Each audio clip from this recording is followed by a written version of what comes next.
বিসমিল্লাহ ওয়াসসালাতু ওয়াসসালামু আলা রাসূলিল্লাহ ওয়া আলা আলিহি ওয়া সাহবিহি আজমাইন। আসসালামু আলাইকুম ওয়া রাহমাতুল্লাহ। আউযু বিল্লাহি মিনাশ শাইতানির রাজীম। বিসমিল্লাহির রহমানির রহিম। গত ক্লাসে আমরা পাঁচটা বিশেষ ইসম দেখেছিলাম। তার ব্যাপারে আরেকটা কথা বলে আজকে আমরা পরের জিনিসে যাব ইনশাআল্লাহ। সেটা হচ্ছে যে আমরা শেষ যেই ইসেমটা দেখেছিলাম বিশেষ পাঁচটা ইসেমের মধ্যে, সেটা ছিল জু। তো জু এর মুসলিম ছকটা আমরা দেখেছিলাম যে এটা এটার ব্যাপারে আমি বলেছিলাম যে এটা সবসময় মুদফ হয়। তাই এটা সবসময় হালকা। আর এটার মুসলিম ছকটা আমরা দেখেছিলাম যে এক বচনের যে কলামটা সেটা রফা নাসব জার। যদি আমি বলি, আমি বলবো জু, দা এবং দি। তারপরে আমি যদি দ্বিবচনের কলামটাতে আসি, সেকেন্ড কলামের কথা যদি বলি, সেটা আমি বলবো দাওয়া, দাওয়াই, দাওয়াই, রফা নাসাব জার। এরপরে আমি 3 নাম্বার কলামে যদি আসি, আমাদের যে বহু বচন, সেটাতে যদি আসি আমি বলবো দাউ, দাউই, দাউই, রফা নাসাব জার। এখন জু যে শব্দটা, সেটার বহু বচনের যে কলামটা, সেটা আপনার আরেকটা বহু বচন এটার হয় জু এর জন্য, যেটা আমাদের উলু, উলি, উলি, রফা নাসাব জার। যেটা দেখতে জু এর সাথে, জু যে শব্দটা তার সাথে একেবারেই মিল দেয়,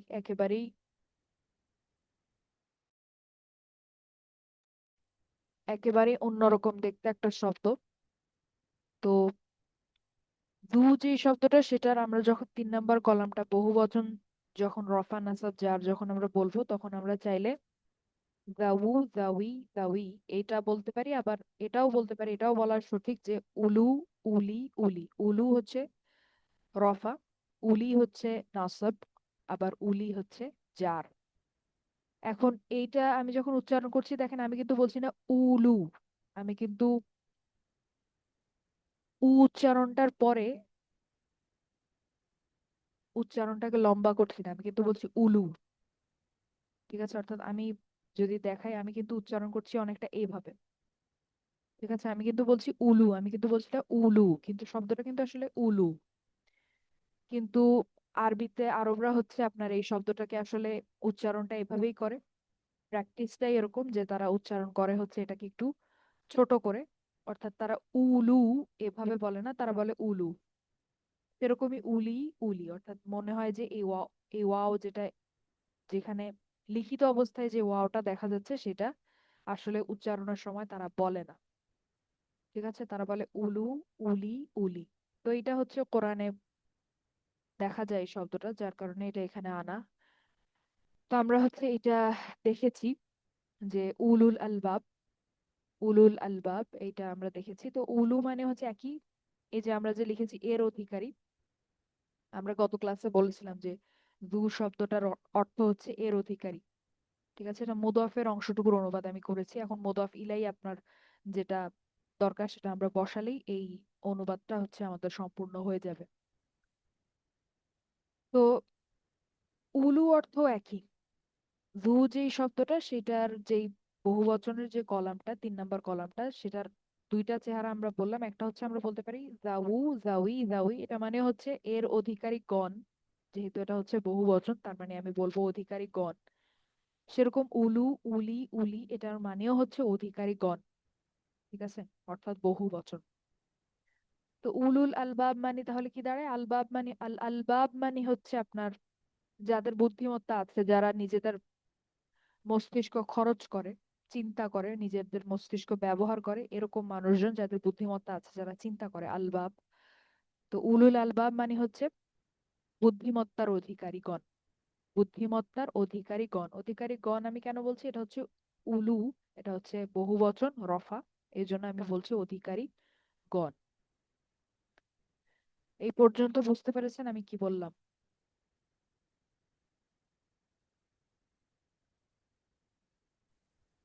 জি আপু, আলহামদুলিল্লাহ।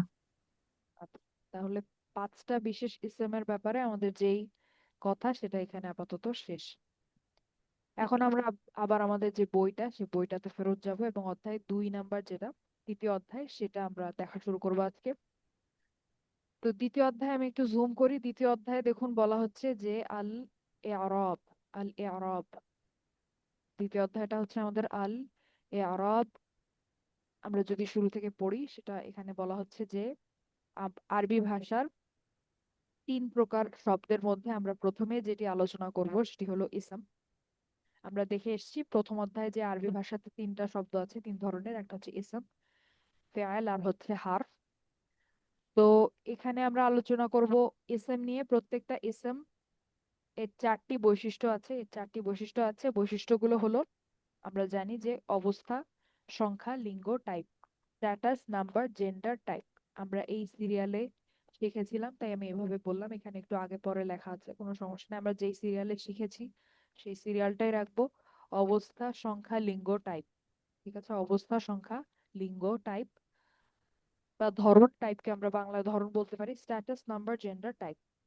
আমরা আলোচনার কোথায় আছি তাতে মনোযোগ রাখার জন্য নিচের ছবিটা আমরা দেখি। এখানে একটা ডায়াগ্রাম আছে। তো এখানে ডায়াগ্রামটাতে লেখা আছে দেখুন ভাষা। ভাষা, এই বক্সটাতে আমরা দেখতে পাচ্ছি ভাষা। এখানে আমরা দেখতে পাচ্ছি হচ্ছে বাক্য। এখানে দেখতে পাচ্ছি বাক্যাংশ। তারপরে দেখতে পাচ্ছি শব্দ, শব্দের 3টে ভাগ, অর্থাৎ আমি যদি একটু ব্যাখ্যা করি এখানে হচ্ছে কি বলা হচ্ছে। প্রথম বক্সটাতে আছে হচ্ছে ভাষা। ভাষার ভাষার অন্তর্গত হচ্ছে আমাদের বাক্য, অর্থাৎ অনেকগুলা বাক্য একসাথে করলে কিন্তু ভাষা তৈরি হয়। তারপরে আছে হচ্ছে বাক্যাংশ, ফ্র্যাগমেন্টস মানে হচ্ছে বাক্যাংশ। বাক্যাংশ, অনেকগুলা বাক্যাংশকে যদি আমরা একসাথে করি তাহলে দাঁড়ায় হচ্ছে বাক্য। তারপরে আমরা দেখতে পাচ্ছি ওয়ার্ডস মানে হচ্ছে শব্দ। অনেকগুলা শব্দকে একসাথে করলে আমাদের বাক্যাংশ তৈরি হয়। আর আমরা যেটা দেখে এসেছি, শব্দকে যদি আমরা আরো ভাঙি তার মধ্যে আমরা 3টা ধরন দেখতে পাই। একটা হচ্ছে ইসম, একটা হচ্ছে ফেআল আর একটা হচ্ছে হারফ। ঠিক আছে, হারফটা এখানে আগে লেখা, ইসম, ফেআল, হারফ। তো তার মধ্যে এই যে অধ্যায়টা সেটাতে আমরা হচ্ছে ইসম এর যেই বৈশিষ্ট্য 4টা সেটা দেখবো, যেটা হচ্ছে স্ট্যাটাস, নাম্বার, জেন্ডার, টাইপ। তো আজকে আমরা আরো কিছু আরবি নতুন নাম শিখবো আজকের ক্লাসে। আমরা হচ্ছে স্ট্যাটাস, নাম্বার, জেন্ডার, টাইপ বা অবস্থা, সংখ্যা, লিঙ্গ, টাইপ, এই 4টাকে আমরা এভাবেই শিখেছিলাম। অবস্থা, সংখ্যা, লিঙ্গ, টাইপ, এগুলাকে আরবিতে কি ডাকা হয় সেটা আমরা আজকে একটু দেখি এবং আমরা এটার সামনে ব্যবহার করার চেষ্টা করবো ইনশাল্লাহ। তো আমাদের যে স্ট্যাটাস যেটা সেটা হচ্ছে, সেটাকে আরবিতে বলা হয় হচ্ছে আল ইআরাব। ঠিক আছে, আল ইআরাব। স্ট্যাটাস বা অবস্থা যেটাকে আমরা বলতাম সেটাকে আরবিতে, সেটার আরবি নামটা হচ্ছে আল ইআরাব। তারপরে আমরা বলতাম সংখ্যা। সংখ্যা যেটা বা নাম্বার সেটাকে আরবিতে বলা হয় আল আদাদ। আল আদাদ, সংখ্যা। তারপরে জেন্ডার যেটা, লিঙ্গ যেটা, সেটাকে আরবিতে বলা হয় আল জিনস। আল জিনস। আর টাইপ যেটা, ধরন যেটা, সেটাকে আরবিতে বলা হয় আল কিসম। ঠিক আছে, আল কিসম। তার মানে আল ইয়ারাবু, আল আদাদু, আল জিনসু, আল কিসম, আল কিসমু। ঠিক আছে, অর্থাৎ অবস্থা, সংখ্যা, লিঙ্গ আর হচ্ছে টাইপ। তো এই নামগুলো হচ্ছে আপনারা একটু মনে রাখার চেষ্টা করবেন ইনশাল্লাহ। আমরা এখন থেকে এটা যেন জানি। তারপরে আমরা শুরু করব হচ্ছে, প্রথমে আমরা আগেও আমাদের ইন্টেন্সিভ একে আমাদের পড়া আমরা শুরু করেছিলাম হচ্ছে অবস্থা দিয়ে, স্ট্যাটাস দিয়ে, যেটা হচ্ছে আল ইআরাব। আল ইআরাব সেটা হচ্ছে আমরা শুরু করব। এখন আপনারা আমাকে বলেন যে অবস্থা কয়টা? একটা আরবি শব্দ, একটা ইসমের অবস্থা কয়টা হতে পারে? 3টা। স্ট্যাটাস কয়টা আছে? আসসালামু 3টা আলাইকুম আপু। 3টা 3টা। মারফু, মানসুব, ওয়ালাইকুম মাজরুর। আসসালাম ওয়া রাহমাতুল্লাহ। 3টা কি কি?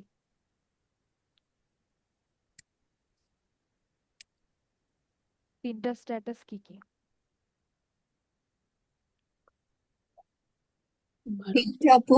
um, মারফু, মানসাব and মাজরুর। মাজরুর। হ্যাঁ, আপু যেটা বলেছে সেটা পার্শিয়ালি কারেক্ট, কারণ হচ্ছে স্ট্যাটাসের নামগুলা হচ্ছে রফা নাসব জার। ও আচ্ছা আচ্ছা। ঠিক আছে, এটা নিয়ে আজকে আমরা কথা বলবো। তাহলে এটার উত্তরটা এখন না দিয়ে আমি তখনই বলবো, অসুবিধা নেই। তো আমাদের স্ট্যাটাস হচ্ছে তিনটা, অবস্থা হচ্ছে তিনটা, রফা, নাসব এবং হচ্ছে জার। তো অবস্থা হলো ইসলামের চারটি বৈশিষ্ট্যের প্রথম বৈশিষ্ট্যটি, একটি ইসলাম বাক্যের মধ্যে কোন ভূমিকা পালন করছে, অবস্থা তার সাথে জড়িত। আরবি ভাষায় একটি ইসম তিনটি অবস্থার যে কোনো একটিতে থাকতে পারে, বাক্যে ইসমটি কি ভূমিকা পালন করছে তার উপর ইসমটির অবস্থা নির্ভর করে। তো আপুরা বলেন যে প্রথম স্ট্যাটাসটা, প্রথম অবস্থাটা হচ্ছে রফা। রফা, তো রফা যে উচ্চারণটা, সেটা হচ্ছে আমাদের উ বা ওন যে উচ্চারণটা, অথবা আমাদের কম্বিনেশনও হতে পারে, সাউন্ড হতে পারে, কম্বিনেশন হতে পারে। কর্তা হলো সেই জন যে কাজটি সম্পন্ন করে। নিচের উদাহরণটি দেখা যাক। এখানে যদি আমরা তাকাই, এই বাক্যটার দিকে যদি আমরা তাকাই, এই অনুশীলনগুলো আমরা আগেও করেছি, যে আমি অনেক বেশি চকলেট খেয়েছি। আমি অনেক বেশি চকলেট খেয়েছি, এই বাক্যে আমাদের কর্তাকে, আমি আমি আমি আমিটা আমি হচ্ছে কর্তা, এবং এখানে ফেয়ালটাকে, ফেয়াল খেয়েছি খেয়েছি খেয়েছি। আর হুম, চকলেটটা কি? ইসম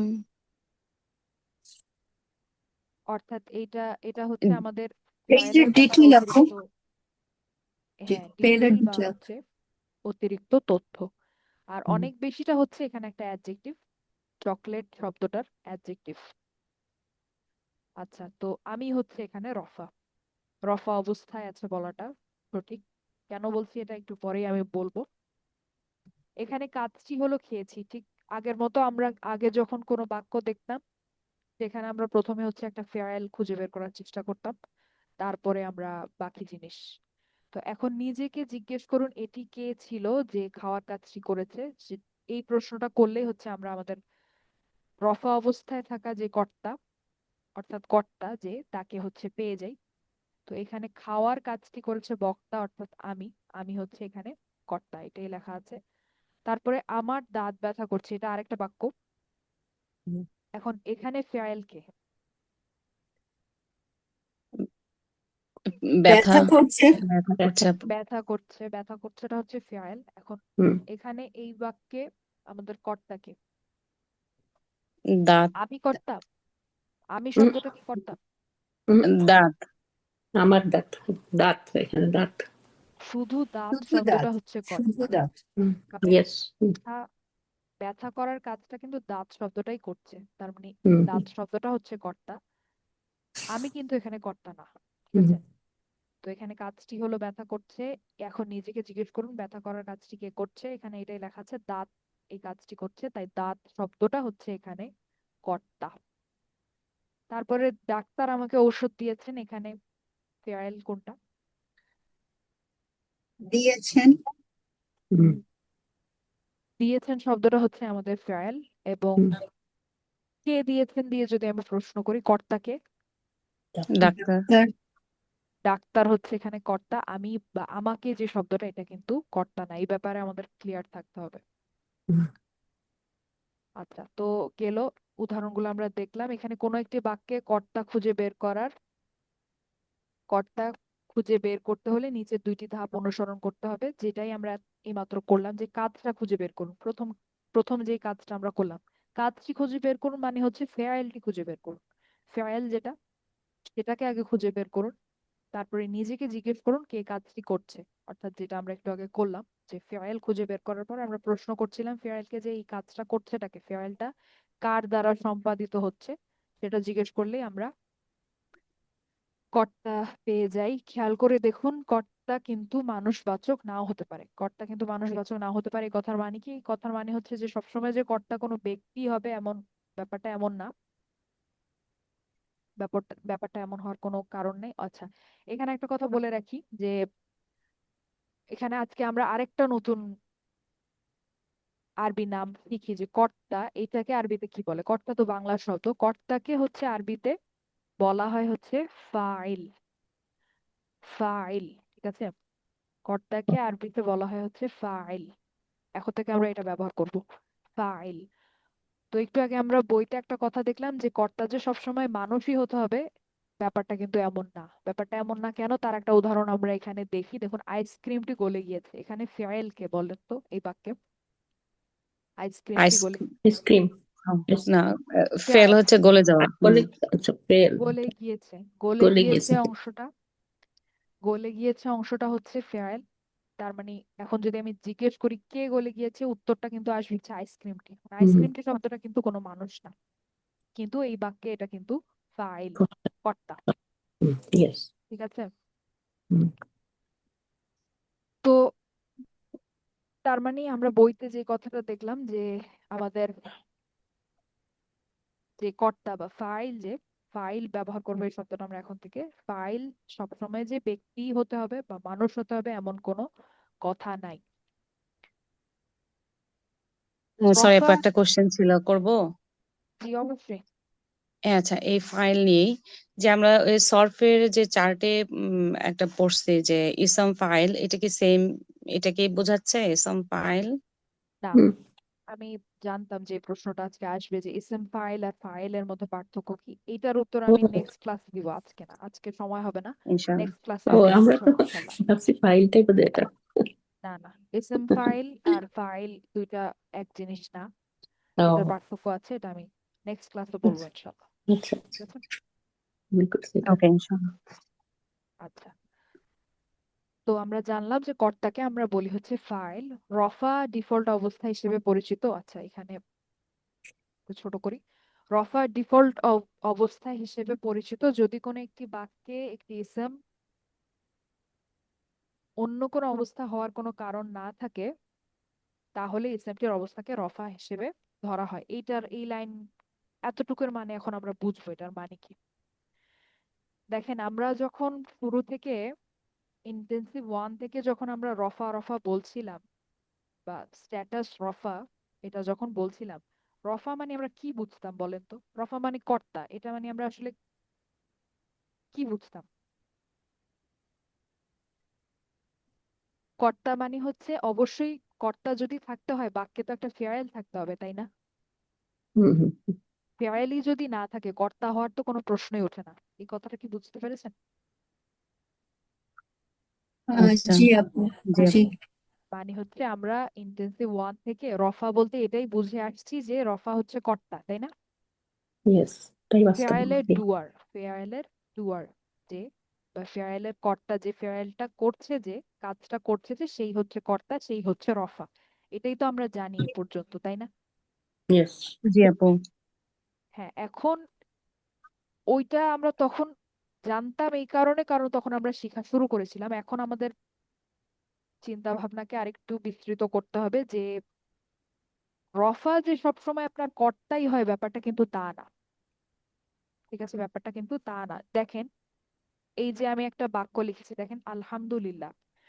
প্রথম কথা হচ্ছে এটা যে একটা বাক্য, এটা আমি কিভাবে বললাম? এটা কিন্তু আপনারাও বলতে পারেন, এটা এমন না যে আমার বলে দিতে হবে।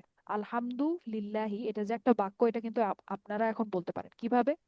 দেখেন, আমরা শিখেছিলাম যে আলহামদু যে শব্দটা, আমার প্রশ্নের এখন আপনারা উত্তর দেন যে আলহামদু যে শব্দটা এটা কোন অবস্থায় আছে? আর রফা। রফা, আচ্ছা, রফা রফা অবস্থায় অবস্থায়। আছে। হ্যাঁ, সেটাতে আমরা পরে আসি। এখন আলহামদু শব্দটার সাথে লিল্লাহি যেই আমাদের বাক্যাংশটা, এটার কি কোনো সম্পর্ক আছে? পাঁচটা না, বাক্যাংশের মধ্যে না, কোনো এখানে একটা সম্পর্ক গ্যাপ নেই। না। আছে আপু। এখানে তার গ্যাপ মানে আছে আলহামদুলিল্লাহ পরে। এখানে একটা, হ্যাঁ এক্স্যাক্টলি, সাইদুল ইসলাম আপু যেটা বললেন, এখানে একটা ব্রেক পড়ে গেছে, তার মানে কি এটা বাক্য না? জি আপু।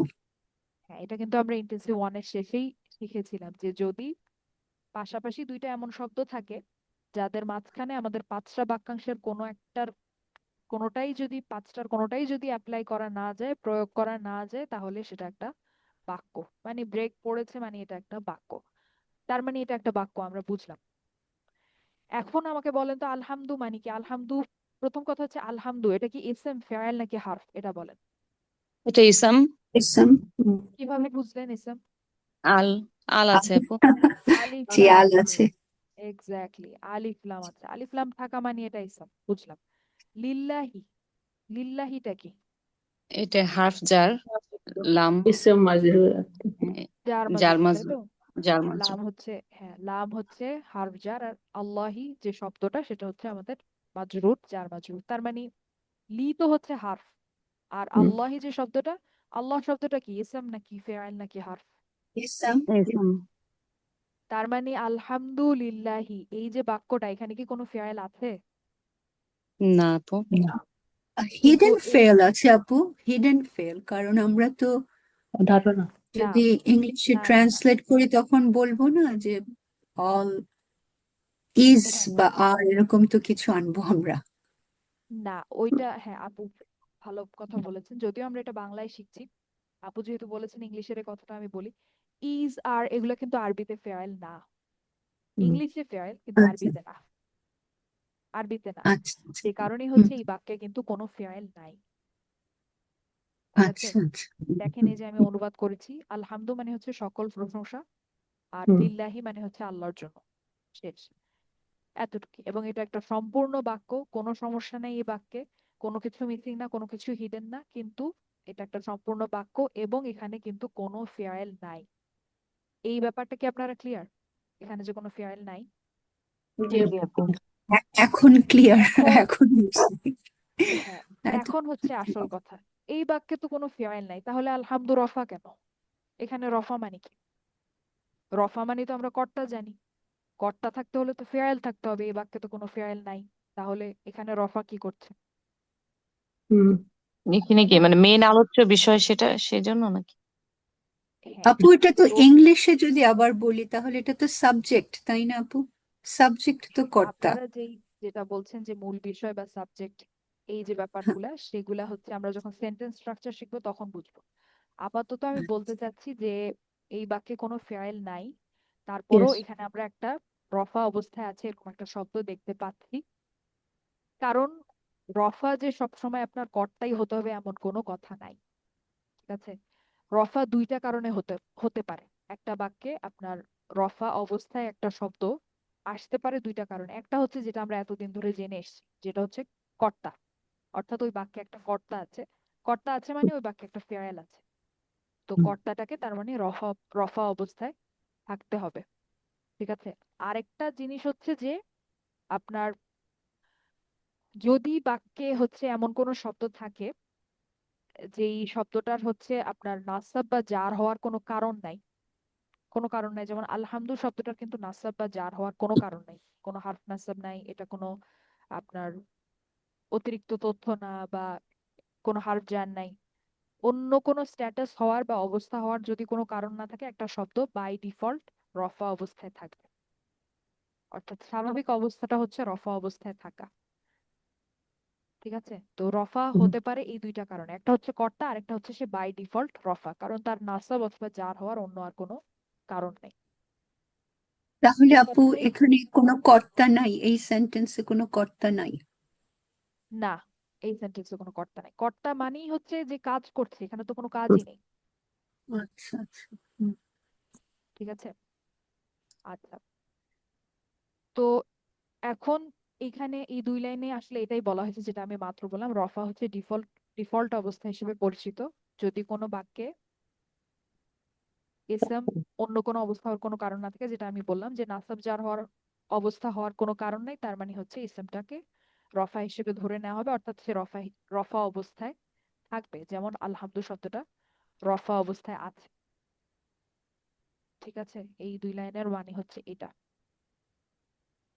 কর্তা সবসময় রফা অবস্থায় থাকে, এটা তো আমরা জানি, এটা আমাদের পরিচিত কথা। কর্তা সবসময় রফা অবস্থায় থাকে। একটি ইসম যদি রফা অবস্থায় থাকে,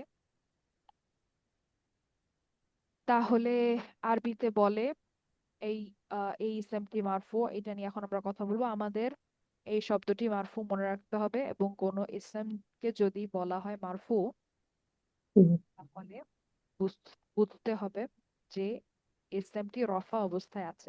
আচ্ছা, এটা এখন আমরা একটু বুঝি এখানে কি বলা হয়েছে। এটা আমরা আগে একবার বোধহয় আলোচনা করেছিলাম, বইতে যখন এসছে, আরেকবার একটু বলি। দেখেন, এতদিন হচ্ছে আমরা বলে এসেছি যে একটা শব্দ রফা, যেমন আমি একটু আগেও বললাম যে আলহামদু শব্দটা হচ্ছে রফা। তো এইভাবে বলাটা আসলে পুরাপুরি সঠিক না। এইভাবে বলাটা আসলে পুরাপুরি সঠিক না, কারণ রফা যেটা সেটা হচ্ছে অবস্থা।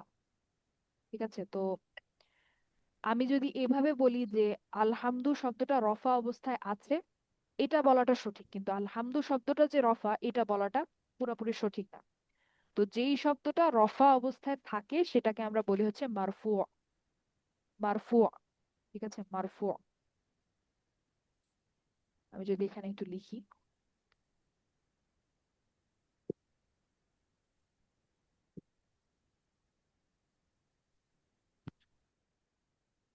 যেই শব্দটা হচ্ছে রফা অবস্থায় থাকে তাকে বলা হয়, তাকে আমরা ডাকবো হচ্ছে মারফু। তো আমি যদি বলি আলহামদু, যে শব্দটা একটু আগে আমরা দেখলাম, আলহামদু রফা অবস্থায় আছে, তো আমি বলতে পারি আলহামদু শব্দটা মারফু, এটা বলাটা সঠিক, কিন্তু আলহামদু শব্দটা রফা, এটা বলাটা আসলে পুরাপুরি সঠিক না। ঠিক আছে, তো শুরু থেকে আমরা ব্যাপারটাকে সহজ রাখতে চেয়েছি, তাই হচ্ছে এভাবে আমরা শিখেছি, আমরাও এভাবেই রেখেছি যে শুরুতেই হচ্ছে আমরা অত জটিলতার দিকে যাইনি, কিন্তু বেশি সঠিক হচ্ছে এভাবে বলাটা যে একটা শব্দ রফা অবস্থায় আছে অথবা শব্দটা মারফু। ঠিক আছে,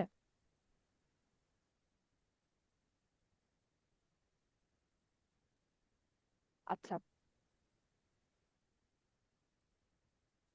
তো এখানে যদি আমি একটা উদাহরণ দেখাই, যেটা আমরা একটু আগে দেখলাম যে আলহামদু যে শব্দটা, এটার অবস্থাটা হচ্ছে রফা, তো আমরা এই দুই ভাবে বলতে পারি যে আলহামদু শব্দটি রফা অবস্থায় আছে, এটা বলাটা সঠিক, অথবা আলহামদু শব্দটি হলো মারফু, এটা বলাটা সঠিক। ঠিক আছে, কিন্তু আলহামদু শব্দটা রফা, এটা বলাটা পুরোপুরি সঠিক না, বলতে পারি চলে, কোনো অসুবিধা নেই, কিন্তু বেশি সঠিক হচ্ছে এভাবে বলাটা। তো এই জন্য হচ্ছে আমি যখন একটু আগে জিজ্ঞেস করলাম যে স্ট্যাটাস কি কি, তখন ওখানে আমাদেরকে রফা নাসাব জার এই তিনটাই বলতে হবে, কারণ হচ্ছে স্ট্যাটাস কিন্তু রফা নাসাব জার।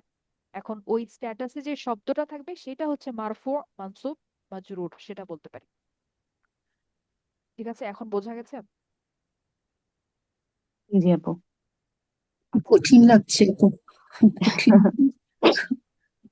আইডিয়াটা একটু কঠিন মনে হচ্ছে। না, তার মানে কি আমরা বলবো যখন একটা শব্দ বলবেন সেই শব্দতে বলতে হবে মারফু মানসুব মাজরুর, তাই না?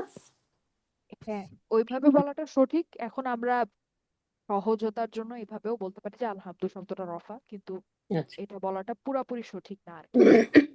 সহজ রাখার জন্য আমরা বলতে পারি। জি, আচ্ছা। তো এটা আসলে মারফু না বললে যে খুব কোনো কিছু খুব অশুদ্ধ হয়ে যাবে ব্যাপারটা তা না, কিন্তু সঠিক হচ্ছে এভাবে বলাটা আর কি। আচ্ছা, তো তারপরে আবার আমরা, ও আচ্ছা, এখানে আরেকটা কথা বলি যে মারফুউন এই শব্দটা কি বলেন তো? মারফুউন আমরা যে সরফ শিখেছি তার কার সাথে মিলে? আমরা শিখেছিলাম নাসারা ইয়ানসুরু নাসরান ফাহুয়া নাসিরুন। মাফউলুন, মাফউলুনের সাথে মিলে নাকি? এক্স্যাক্টলি, মানসুরুন মাফউলুন মারফুউন, তাই না? তার মানে এই শব্দটা কি? এটা হচ্ছে একটা ইসম মাফউল। এই শব্দটা হচ্ছে ইসম মাফউল। ঠিক আছে, তো এটার যদি আমরা সলভ করতে চাই, এটা হচ্ছে ফাতাহা ফ্যামিলি, তাহলে কি হবে বলেন তো? ফাতাহা ফ্যামিলি, র ফা আইন, এটা রফা আইন, রফা আ। রফা ইয়ারফাউ يرفع রফআন ফাহুয়া فهو ফাহুয়া رافع রাফিউন। রুফিয়া ইউরফাউ রফআন ফাহুয়া মারফুউন, এটাই হচ্ছে সেই শব্দটা। ঠিক আছে, সেরকমই অবস্থা যদি নাসব হয় তাহলে আমরা বলতে পারি যে একটা শব্দ নাসব অবস্থায় আছে, অথবা আমরা বলতে পারি শব্দটা মানসুব। সেরকমই একটা শব্দ যদি জার অবস্থায় থাকে আমরা বলতে পারি শব্দটা জার অবস্থায় আছে, অথবা শব্দটা মাজরুর। ঠিক আছে, একই রকম, ওগুলা হচ্ছে ইসম মাফরুল।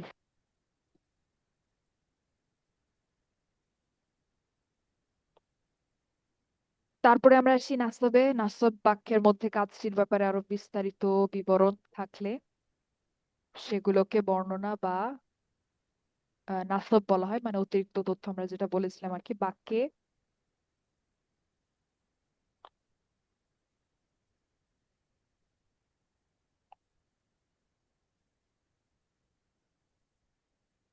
বাক্যের নাসব খুঁজে বের করার জন্য নিচের দুইটি ধাপ অনুসরণ করুন। বাক্যের কাজ এবং কর্তা প্রথমে খুঁজে বের করুন। ওই বাক্যের বাকি সবকিছুই নাসব বা বর্ণনা। আচ্ছা, এখানে বলা হচ্ছে যে ওই বাক্যের সবকিছুই নাসব বা বর্ণনা। এটার একটা উদাহরণ আমরা একটু দেখি।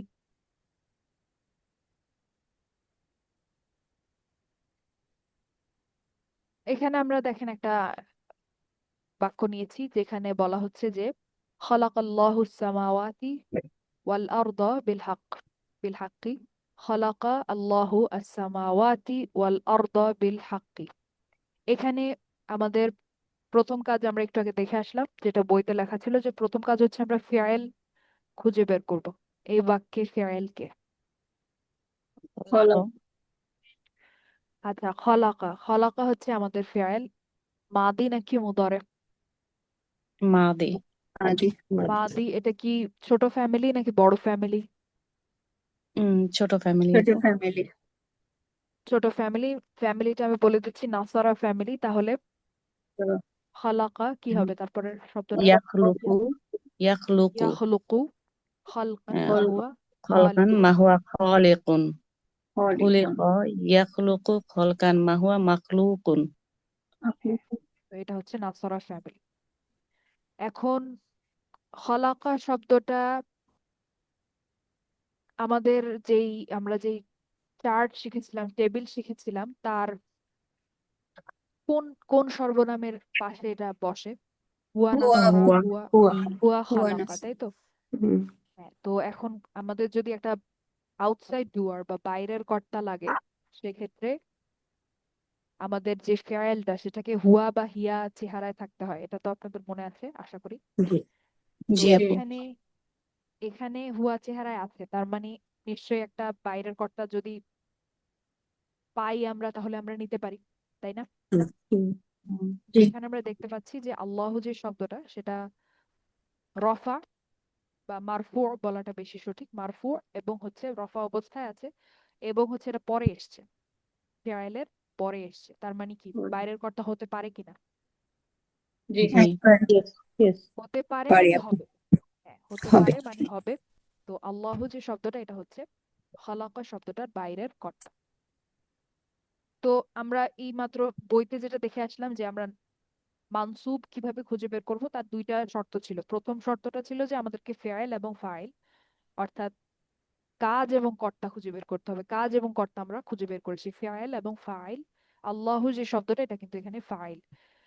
তো এই দুইটা আমরা বের করেছি। এরপরে বইতে বলা হয়েছে যে বাকি যা আছে সবকিছুই হচ্ছে বর্ণনা, সবকিছুই হচ্ছে আমার নাসব বা মানসুব, অর্থাৎ বর্ণনা। বাংলায় যদি বলি বর্ণনা বা অতিরিক্ত তথ্য। তো তার মানে হচ্ছে এই যে বাকি যা দেখতে পাচ্ছেন এখানে সবকিছুই হচ্ছে ফেয়াইলের ব্যাপারে অতিরিক্ত তথ্য বা বর্ণনা। এখন বর্ণনা হচ্ছে নাসব, এটা তো আমরা জানি। অতিরিক্ত তথ্য মানে তো সেটা নাসব অবস্থায় থাকে, মানে মানসুব হয়। তো আসসামাওয়াতি কি নাসব অবস্থায় আছে কিনা? আসসালামু জি আলাইকুম আপু। হ্যাঁ আছে প্লুরাল। কারণ আতিন নাসব অথবা জার হতে পারে। তো এখানে এটা জি অবশ্যই নাসব, জার হওয়ার কোনো কারণ এখানে নাই। তারপরে আল আরদ নাসব অবস্থায় আছে, আমরা দেখতে পাচ্ছি। এখন বিল হাক্কি যে অংশটা আমরা দেখতে পাচ্ছি, এটা হচ্ছে জার মাজরুর। তো বইতে যেটা লেখা ছিল সেই হিসেবে এটাও হচ্ছে আমাদের অতিরিক্ত তথ্য। তো এটা কিভাবে অতিরিক্ত তথ্য, এই এই পুরো বিষয়টা বিল হাক্কি, সেটা আমরা যখন আমরা সেন্টেন্স স্ট্রাকচার বা বাক্যর গঠন, বাক্য গঠন কাঠামো শিখবো, স্ট্রাকচার শিখবো, তখন আমরা বুঝতে পারবো যে এটাও আমাদের জন্য একটা অতিরিক্ত তথ্য কিভাবে হয়, যার মাজরুর যেটা সেটা। আচ্ছা, এখন আজকে আর তো সময় নেই, বাকিটা আমরা কালকে, কালকে কালকে না, আগামী ক্লাসে বলবো ইনশাল্লাহ। এই পর্যন্ত আজকে আমি যা বললাম, তার মধ্যে যদি কারো কোনো প্রশ্ন থাকে বলতে পারেন, 2-1 মিনিট সময় আছে। আর কালকে কিন্তু আমাদের ক্লাস নাই, ওয়েডনেসডে কিন্তু আমাদের অফ। বুধবার আমাদের অফ, আবার হচ্ছে থার্সডে, বৃহস্পতিবার ইনশাল্লাহ আমাদের ক্লাস।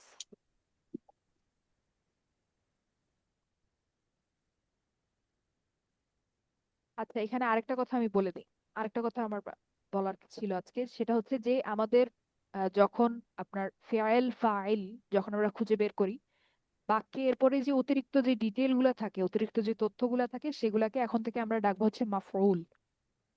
আচ্ছা, মাফউল। ওকে। File file. ঠিক আছে, মাফউল। অতিরিক্ত যে তথ্যগুলা, যে ডিটেল গুলা থাকবে, সেগুলাকে এখন থেকে আমরা ডাকবো হচ্ছে মাফউল। ঠিক তাহলে আছে। আপু এই মাফউল শব্দটা ডিফারেন্ট ফ্রম, না এর আগে তো অন্যটা ছিল, সরি, এর আগে ছিল মারফুউন, সরি আপু, এটা মাফউল আর এর আগে ছিল মারফুউন। ওকে, সরি। হ্যাঁ, তো এখানে যদি আপনারা একটু চিন্তা করেন এখন অথবা ভবিষ্যতে, যে আমরা এইমাত্র কিন্তু মানসুব নিয়ে কথা বলছিলাম, এখন আমি বলছি যে অতিরিক্ত তথ্যগুলাকে আমি বলছি হচ্ছে মাফউল। তো মানসুব আর মাফউলের মধ্যে পার্থক্য কি, এটাও আমি হচ্ছে নেক্সট ক্লাসে বলবো ইনশাল্লাহ, আজকে সময় হবে না। অর্থাৎ নেক্সট ক্লাসে আমি ইনশাল্লাহ বলবো ফাইল আর ইসম ফাইলের মধ্যে পার্থক্য কি, আর মানসুব আর মাফউলের মধ্যে পার্থক্য কি। ঠিক আছে। এটাকে আমরা কি বলছি আপু, ইসাম মাফউল বলছি? না, হুম, শুধু মাফউল, ইসম না, মাফউল না, শুধু মাফউল। শুধু মাফউল বলছি, মাফুল। আচ্ছা। আর যখন আপনি মারফুন বলছিলেন তখন বলেছিলেন সেটা একটা ইসাম মাফুল, রাইট? হ্যাঁ, ওই শব্দটা একটা ইসম মাফউল। যেমন এখানে মাফউল শব্দটা একটা ইসম মাফউল, এই হুম, শব্দটা ইসম মাফউল। তার মানে এটা না যে এখানে আস-সামাওয়াতি যে শব্দটা, এটা একটা মাফউল, কিন্তু এটা ইসম মাফউল না। ও আচ্ছা, হুম, বুঝতে পেরেছেন পার্থক্যটা? আস-সামাওয়াতি খলাকা যেই ফেয়েলটা, তার ব্যাপারে অতিরিক্ত তথ্য, তাই এটা হুম, মাফউল। কিন্তু আস-সামাওয়াতি হুম, কিন্তু ইসম মাফউল না। ইসম মাফউল হচ্ছে এই যে মাফউল যে শব্দটা, এইটা একটা ইসম মাফউল, কারণ এটা যে আমাদের সারফে আমরা শব্দটা, প্যাটার্ন শিখেছি, তার সাথে মিলে। মানসুরুন, মাফউলুন, মাফতুহুন, এই শব্দগুলো হচ্ছে ইসম মাফউল। হুম, আচ্ছা, আজকে আমাদের সময় শেষ। আমরা বৃহস্পতিবার ইনশাল্লাহ এটা নিয়ে আলোচনা করব। আজকে আমি ক্লাস শেষ করে দিচ্ছি। আসসালামু আলাইকুম। জাযাকিল্লাহু খাইরান আপু। ওয়ালাইকুম আসসালাম রহমতুল্লাহ বারাকাতুহু। জাযাকিল্লাহু খাইরান আপু। ওয়া ইয়াকুম।